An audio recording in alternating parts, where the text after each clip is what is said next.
아멘. 오늘 아침 저에게 주시는 은혜 말씀은 예레미야서 29장 11절부터 14절까지의 말씀입니다.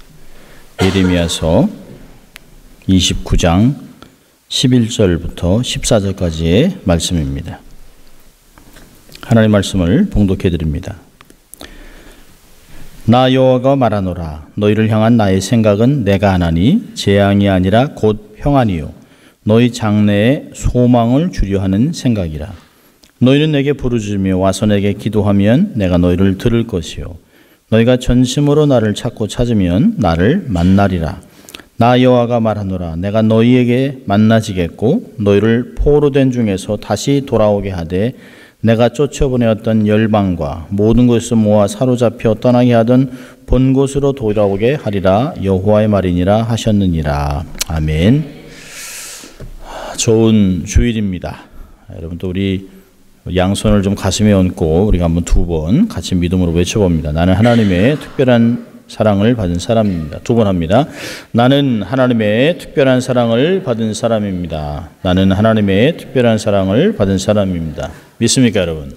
네, 또 한번 같이 외쳐볼까요? 하나님을 기쁘시게, 네, 사람을 행복하게. 네, 그렇습니다. 우리 늘 이렇게 살 것입니다. 오늘 본문을 근거로 소망을 주시는 하나님, 이런 제목으로 말씀을 전하려고 합니다. 오늘도 말씀을 통해서 큰 은혜 주실 줄 믿습니다. 사람들은 사랑이 조금 메말라도 어느 정도는 견딜 수 있습니다. 또 믿음이 없다 해도 대충 살아갈 수 있습니다. 하지만 사람들에게 소망이 없다면 그는 살았다 하나 죽은 사람입니다. 마치 죽을 사람입니다. 소망은 마치 공기 같습니다.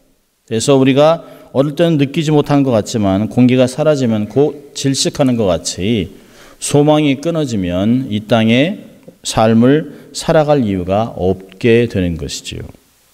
서서히 그는 죽어가는 것입니다. 내일이 없다. 다음 주가 없다. 내년이 없다. 라고 하는 것은 우리에게 얼마나 절망적인지 모릅니다. 소망이라는 것은 우리에게 미래를 향한 다시 한번 꿈을 꿀 수 있는 기회가 생기게 하는 것이죠. 제2차 세계대전 그 중에 악명이 높은 아주 아우슈비츠라는 포로 수용소에서 갇혔다가 극적으로 살아난 빅터 프랭클이라는 박사가 있습니다. 그분이 죽음의 수용소라고 하는 책에서 한 가지 진리를 터득한 것을 이렇게 나눴습니다. 자기가 곁에 있으면서 사람이 죽어가는 사람들을 보면 그들이 약하거나 아니면 병이 들었거나 자살하거나 허약하거나 나이가 많은 사람이 아니었다는 거예요. 죽는 사람들은 다 하나같이 소망을 잃어버린 사람들이었다는 것입니다. 반드시 내가 살아남아야 되겠다 하는 이유가 있는 사람이나 살아가는 사람을 만나겠다는 결정이 있는 사람들은 어떤 방법을 동원해서라도 아침마다 사람들이 그 수용소에서 아침마다 사람들을 쭉 세워놓고 이 사람은 죽을 사람이지 하면 이 사람들을 불러낸답니다. 너 해가지고 바로 사형을 시킨다는 것이에요. 그런데 생기가 있는 사람이나 눈빛이 초롱초롱한 사람이나 자기를 아주 강렬하게 바라보는 사람들은 그냥 지나쳤다는 것이에요. 그래서 어떤 열망을 살아야 되겠다는 열망을 갖고 있는 사람들은 어떻게든지 손톱이든 뭘 동원해서라도 이 얼굴을 이렇게 그었다는 거죠. 그래서 핏기가 있을 수 있도록 해서 그날 하루를 살아갔다는 것입니다.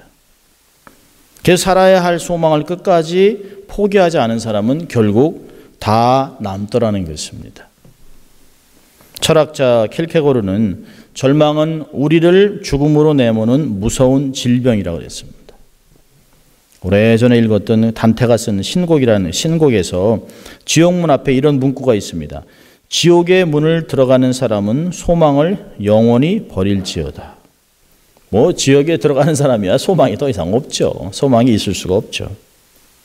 우리 스스로에게 질문하는 것입니다. 나는 정말 소망이 있는가? 이민생활 하면서 마치 소망이 끊어진 것 같은 때가 여러 번 우리의 삶에 임합니다. 그래서 우리는 가끔 얘기하죠. 왜 내가 이민을 왔는고? 부모를 따라온 자녀들 같으면 왜 엄마 아버지는 잘 살고 있는 우리를 이민이라고 하는 이곳에 와서 우리를 힘들게 하는가? 우리는 가끔 자녀들에게 그런 얘기를 합니다. 야, 너희들이 무슨 언어가 문제가 있냐? 뭐 여기 살아가면서 무슨 문제가 있냐? 우리가 상상치 못하는 문제들을 그들은 떠안고 살아갑니다. 그들은 그들 나름대로 어려움을 겪고 살아가요. 인종차별이라고 하는 것, 자기 스스로 하면서 뭔가 왕따도 당하고 여러 가지의 자기들의 세대들이 겪는 어려움들을 겪으면서 그들도 그렇게 얘기한다는 것이에요. 내가 만약에 한국에서 태어났으면 이런 얘기를 한다고 합니다.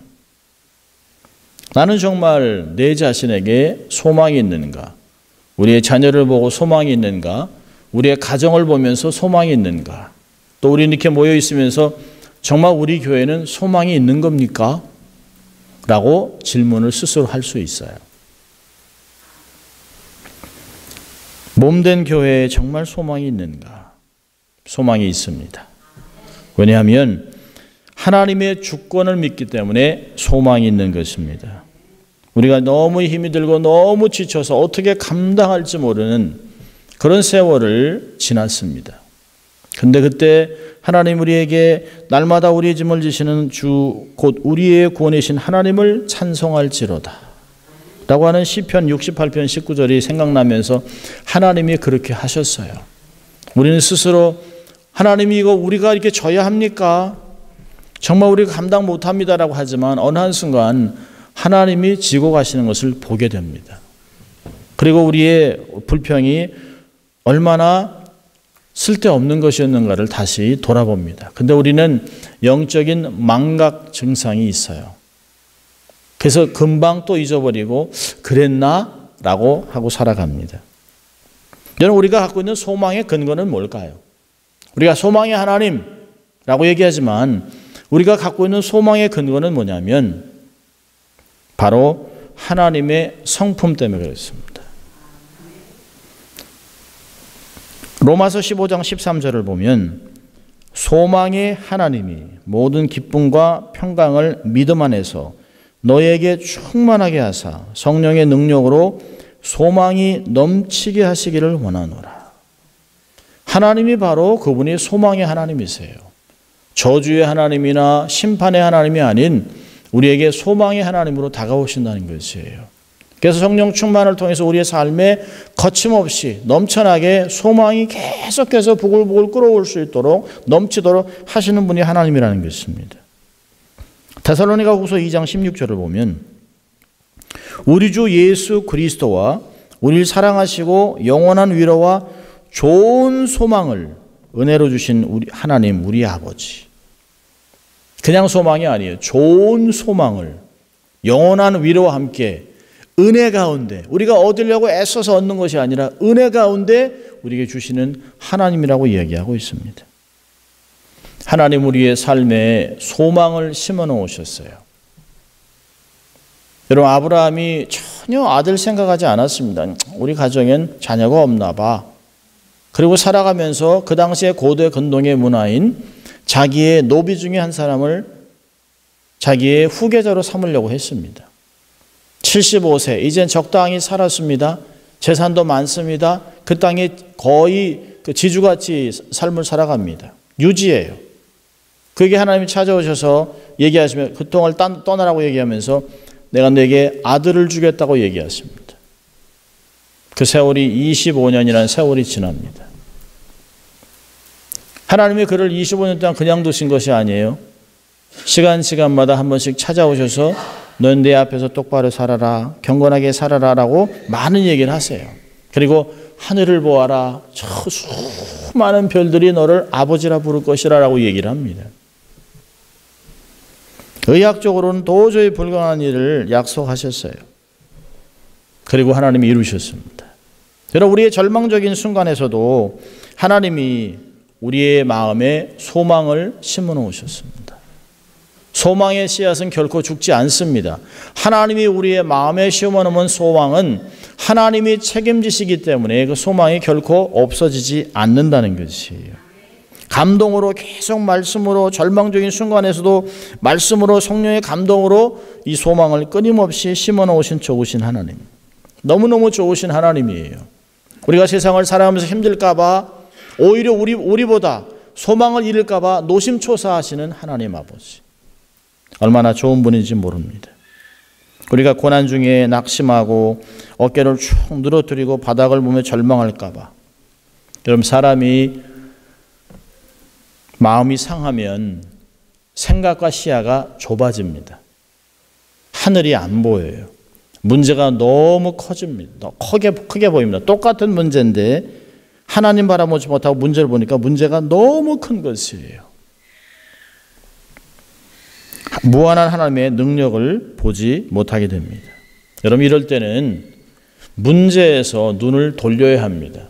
이럴 때는 빨리 하나님의 말씀으로 우리의 마음과 생각과 눈을 돌려야 합니다.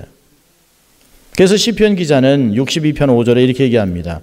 나의 영혼아 잠잠히 하나님만 바라라. 대저 나의 소망이 저로 쫓아 나는도다. 시편 121편 2절에서는 나의 도움은 천지를 지으신 여호와께로라고 얘기하고 있습니다. 우리의 도움은 사람에게서 오는 것이 아닙니다. 어떤 환경이나 조직에서 오는 것이 아니에요. 인맥이 아닙니다.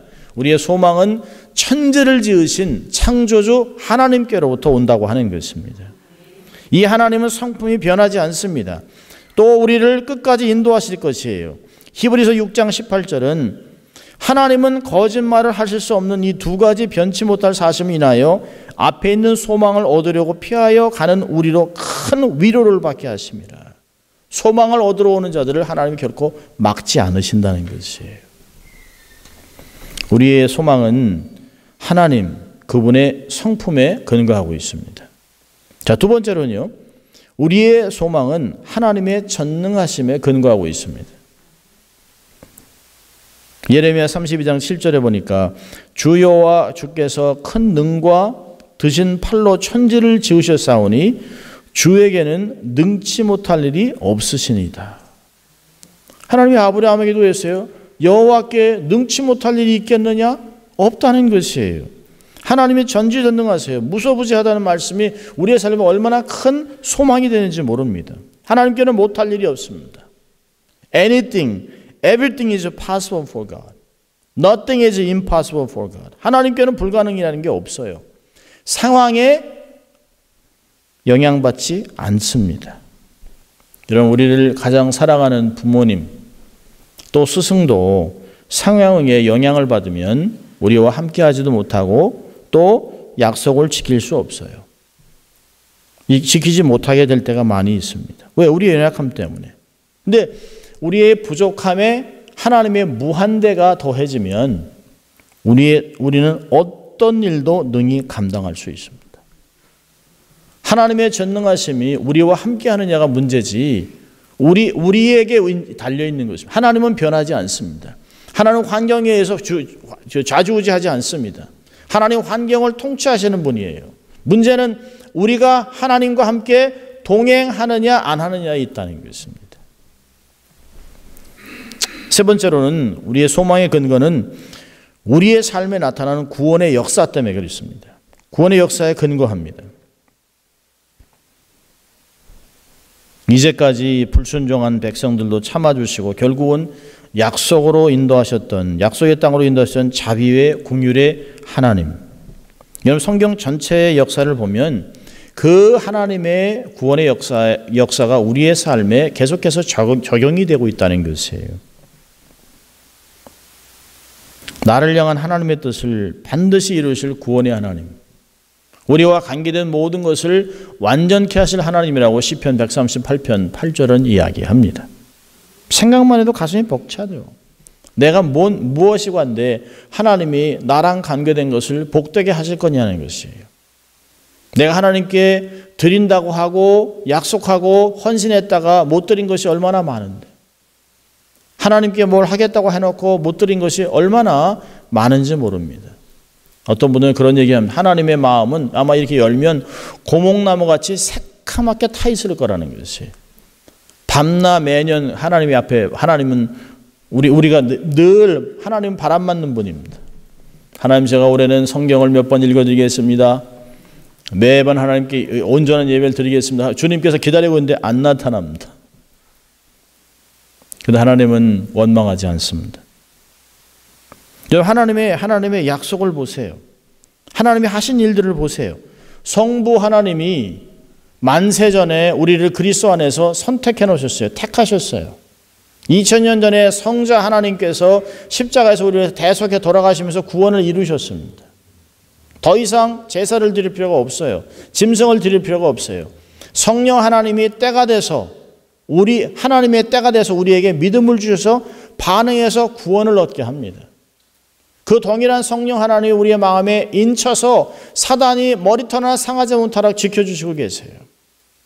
그리고 영원 하나님의 가지, 안식까지 우리를 이루실 것이라고 하나님 약속해 주셨습니다.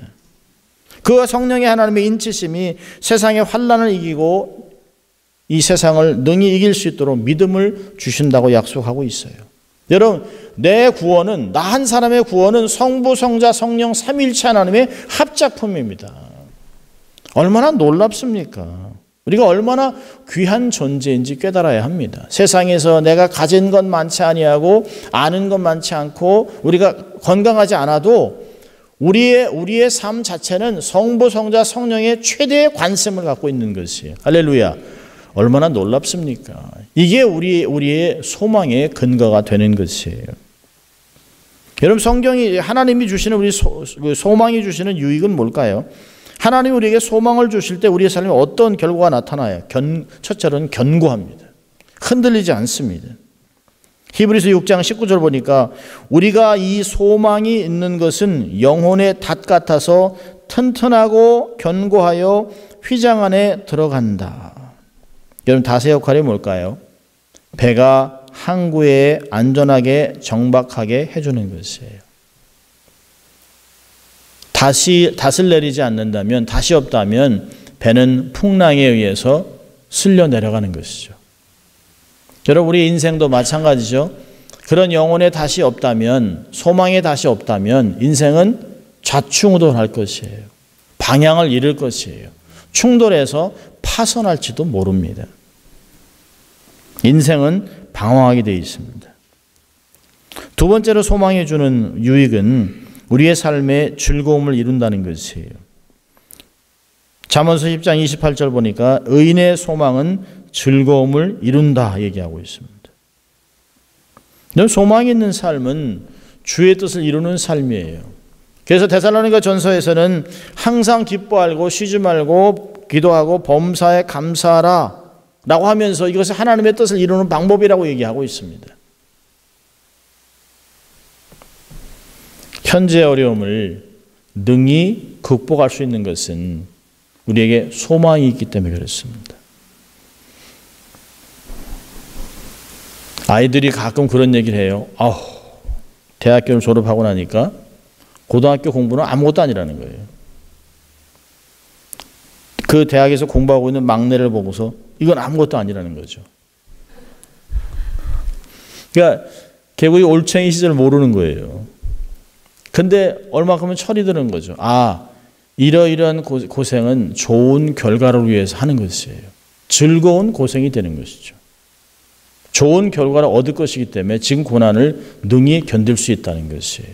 그래서 사도 바울이 로마서 8장 18절에 지금 당하는 고난은 장차 나타날 영광과 좋게 비할 수 없다 라고 얘기하신 것이죠. 여러분, 이 소망은 우리로 하여금 긍정적인 삶을 살게 해요. 긍정적인 사람의 특징은 뭘까요? 믿음의 말을 하죠. 하나님은 위대하신 하나님입니다. 하나님은 능히 나를 세웁니다. 하나님 나를 보호하십니다. 하나님 나를 놀랍게 사용하십니다. 나는 주 안에서 뭐든지 할 수 있어요 라고 고백하는 것이에요. 당신도 할 수 있어. 야, 너희들도 할 수 있다 라고 좋은 얘기를 하는 것이에요. 우리 교회는 부흥한다 이런 얘기를 하는 것이에요. 여러분, 부흥은 뭘까요? 살아나는 것이에요. 다시 revive, 다시 살아나는 것이에요. 주를 위해, 주의 영광을 위해 다시 살아나서 꿈틀거리고 움직이고 전진하는 것이 바로 부흥인 줄 믿습니다. 믿음으로 말을 하는 사람은 믿음으로 행해야 됩니다. 수시로 변하고 바뀌는 것에 마음을 빼앗기지 말아야 됩니다. 고린도후서 5장 7절에서는 우리가 믿음으로 행하고 보는 것으로 행하지 않는다라고 얘기했습니다. 근데 우리는 견물생심이라고 하지 않습니까?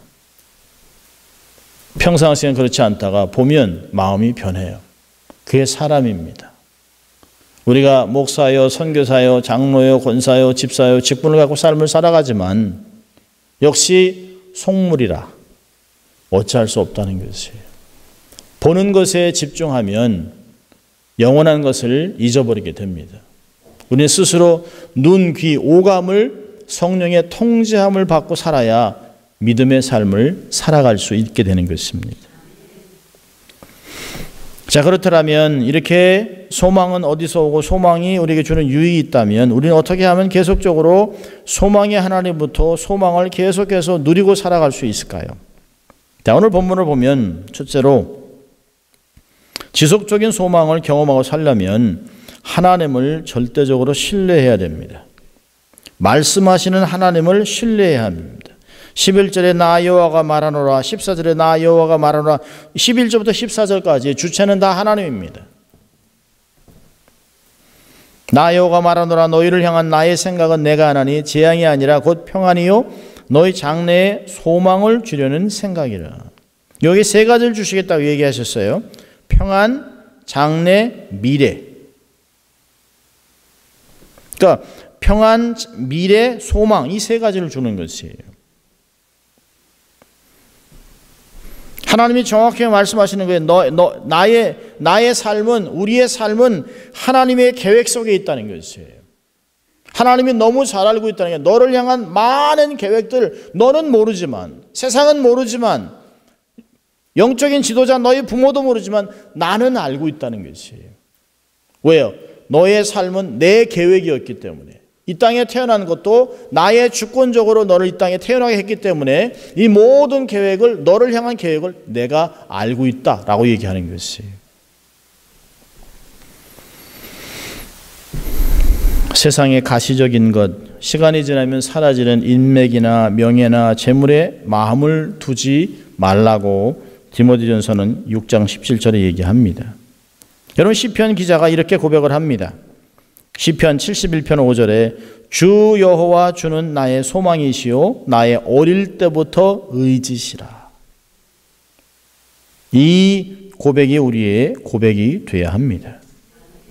여러분이 하나님을 절대적으로 신뢰하는 것은 두 가지로 나타나요. 오늘 본문에서 크게 두 가지를 보려고 하는데요. 하나는 뭐냐면 하나님을 정말로 신뢰하는 사람이라면 기도한다는 것이에요.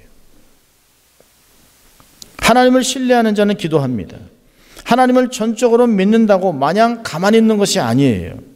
기도해야 됩니다. 약속이 내 삶에 구체적으로 이루어지도록, 내 삶에 성취되도록 기도해야 된다는 것이에요. 하나님이 이스라엘 백성들에게 말씀하셨습니다. 내가 이러이러한 축복을 주리라고 약속했다.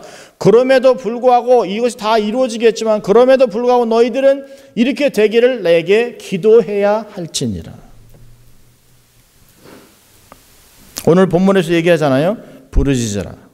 기도하고 찾고 찾으면 12절에 하나님이 만나주겠다고 얘기하고 있습니다. 여러분, 기도는 반드시 인내가 동반됩니다. 잠언서 13장 12절을 보니까 소망이 더디 이르게 되면 그것이 마음을 상하게 하나니 소원이 이루는 것은 곧 생명나무니라. 여러분, 부르짖으면, 기도하면, 찾고 찾으면 하나님께서 응답하시겠다고 했습니다. 몇 장 가면 예레미야 33장 우리가 너무 잘 알고 있는 2절과 3절에 이런 말을 하고 있어요.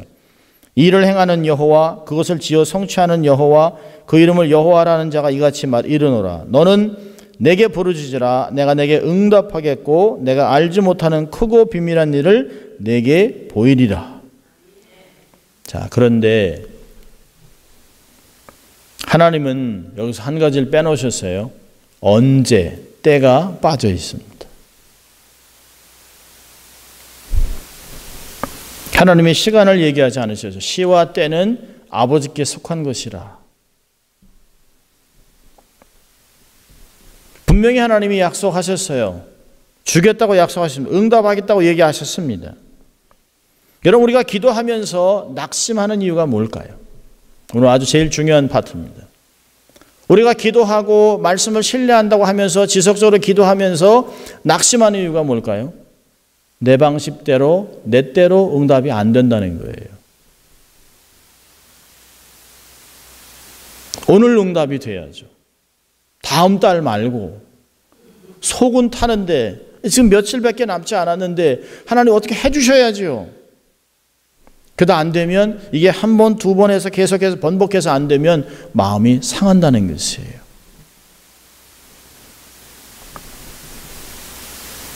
우리 안에 하나님을 도깨비 방망이 같이 생각할 때가 있습니다. 마치 vending머신 같이 50전을 놓으면 뭐가 나와야 되는 것 같이, 1불을 놓으면 코카콜라가 나와야 되는 것 같이, 그런 마음으로. 여러분, 지성이면 감천입니까? 아닙니다. 성경은 지성이면 감천이라고 가르치지 않습니다. 아무리 때를 써도 하나님의 때가 아니면, 하나님의 뜻이 아니면 절대로 이루어지지 않습니다. 여러분, 그것을 안다면 우리의 기도 패턴이 바뀌어야 된다는 것이에요. 여러분, 인내하면서 기도하다 생기는 변화가 4가지가 있습니다. 첫째로 뭐냐면, 계속해서 기도를 하는데 응답이 안 되면서 계속 지연될 때 나타나는 현상이 뭐냐면, 처음에는 화가 나지만 시간이 지나면서 점점 안정되면서 뭘 발견할까요? 첫째는 내 자신의 부족함을 발견합니다. 아, 내가 얼마나 성급한지, 얼마나 완고한지, 얼마나 불성실한지, 얼마나 불순종하는지. 아, 이 하나님의 은혜와 하나님의 축복이 담기기에는 내 그릇이 너무 더러워요. 그래서 뭐가 나타나요? 회개가 나타나는 거예요. 하나님 앞에 더 큰 것을 얻기 전에 내 손이 정결하고 깨끗한 삶으로 바뀌는 것이에요. 그래서 우리가 회개를 하면 기도의 응답이 상당히 가까운 거예요. 우리의 삶이 정결해지기 시작하기 때문에. 그럼 내가 됐다, 이 정도면 하면 아직 멀은 것입니다. 자, 두 번째로는요, 자신의 부족함을 깨달으면서 하나님의 마음을 알게 됩니다. 하나님이 얼마나 긍휼하신지, 하나님이 얼마나 자비하시고 인자하시고, 또 느끼는 것이요, 하나님의 그림이 내 그림보다 훨씬 큰 거예요. 그래서 하나님이 시편 81편 10절에 내 입을 넓게 열라 내가 채우리라. 하나님이 내 그릇을 넓히기 위해서 하나님이 주실 것은 너무 많은데요. 우린 너무 작은 거 하나 갖고, 꽃감 하나 갖고 기뻐하는 거예요. 그거 갖고는 못 사니까 하나님이 더 큰 걸 담을 수 있도록 그릇을 키우기 위해서 하나님이 자꾸 우리에게 얘기해. 기도해라, 넓혀라, 큰 꿈을 가져라, 자꾸 얘기하시는 것이에요. 지금 상태로는 못 받기 때문에. 그러면서 하나님의 긍휼하심을 보면서 하나님의 크신 계획들을 보고 깜짝깜짝 놀라는 거죠. 아, 그래서 하나님이 이렇게 내게 회개를 하라고 그러고 삶을 정결하게 하고 이렇게 나의 삶을 성숙하게 바꾸시는 거라는 것을 깨닫게 되는 것이죠. 세 번째로는 약속의 말씀을 더 깊게 이해하기 시작합니다. 아, 말씀이 이런 뜻이었구나. 내가 정말 수박 겉핥기로만 성경을 알고 있었구나. 아, 말씀이 이렇게 해서 이렇게 진행되고 이렇게 성취가 되는구나. 신구약 성경의 깊이를 알게 됩니다. 그림자와 실체. 여러분, 믿음이 자라게 되죠. 약속의 말씀을 이해하기 시작하니까 믿음은 들음에서 나고 들음은 그리스도의 말씀으로 말미암느니라 라고 한 로마서 10장 10절 17절의 말씀이 삶에 와서 탁탁 닿는 것이에요. 아, 이 말씀으로 하니까 내 삶에 그릇이 커지면서 은혜를 담을 수 있는 그릇이 준비되는 것이에요. 자, 네 번째로는요, 세상을 분별하게 됩니다. 아, 못 믿을 건 사람이네. 내가 믿지 말아야 될 것을 믿고 있었네. 세상이 이렇게 악하구나. 아, 이 보는 게 다 죄네. 아이고, 더러운 세상. 환경이 아직 조성이 안 됐어요. 아직은 때가 안 된 것이에요. 그걸 발견하면서 하나님이 작년에 이걸 내게 주셨다면 감당을 못했을 텐데, 세상이 너무 악한데, 내가 쓰러지고 내가 아무것도 못하고 패배자가 됐을 텐데, 하나님이 나를 키우시고 나를 강하게 하시고 영적인 힘을 주시고 이제서야 내가 하나님의 것을 담을 수 있도록 이렇게 만들어 놓으셨다는 것을 발견하고, 세상이 내게 막 칭찬하던 것이 그게 아니라는 것을 알게 되는 것이죠.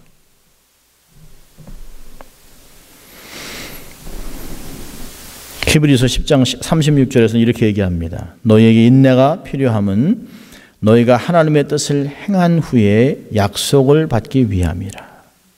여러분, 하나님의 약속을 온전히 받으려면 기도하면서 낙심하지 말아야 합니다. 하나님의 때를 우리가 어떻게 알겠습니까? 우리가 하나님의 마음을 어떻게 알 수 있겠어요? 우리 그저 신뢰하고 기다리는 것입니다. 하나님의 뜻을 성실히 행하면서 우리에게 소망을 주신 하나님께서 우리를 인도하실 것을 믿는 것이에요. 그럼 심리학자로 희망에 대해서 체계화를 시도한 미국 캔사스 대학의 심리학자 릭 스나이더라는 사람이 있었습니다. 이 사람이 대학생 프레시맨들을 대상으로 그들의 희망의 크기와 그들의 수능, SAT 점수, 그리고 대학생에서 학점, 졸업 후 성취 정도들을 다 조사했어요. 그 결과 학생들이 대학 생활에서 좋은 학점을 받고 잘 적응하는 것보다 더 중요한 것은 그 학생들이 어떠한 희망을 갖고 있느냐에 따라 삶이 바뀌더라는 것이에요. 성적은 행복순이 아니더라는 것이에요. 행복은, 그들의 성취도는, 그들의 성공은 학점이 아니더라는 것이에요. 비록 학점이 낮았더라도 그들이 높은 꿈과 소망을 갖고 살았다면 자기가 그들의 그 삶을 그렇게 맞춰가고 있더라는 것이에요.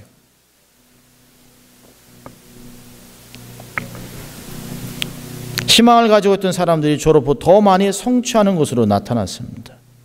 희망의 크기와 목표 설정과 성취, 노력에 중대한 영향력을 끼친다는 것을 발표했습니다.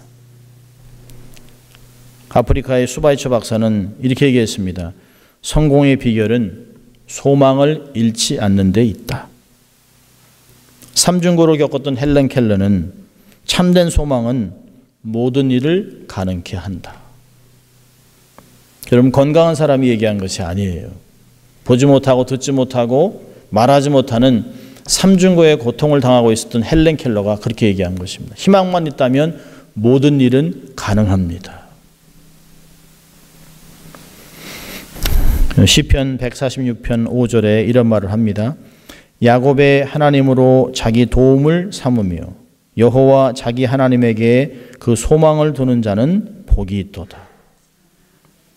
나는 정말 복이 있는 사람인가?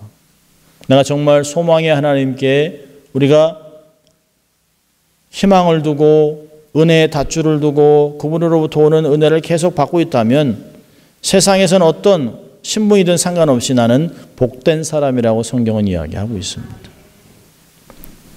한 주간을 살아가면서 이 소망을 알리세요. 소망의 바이러스, 소망의 전도자가 되십시오. 소망의 하나님께 소망의 닷을 내리고 신명나는 한 주를 살아가는 여러분 될 수 있기를 주의 이름으로 축원합니다. 기도하겠습니다. 하나님 아버지 감사합니다.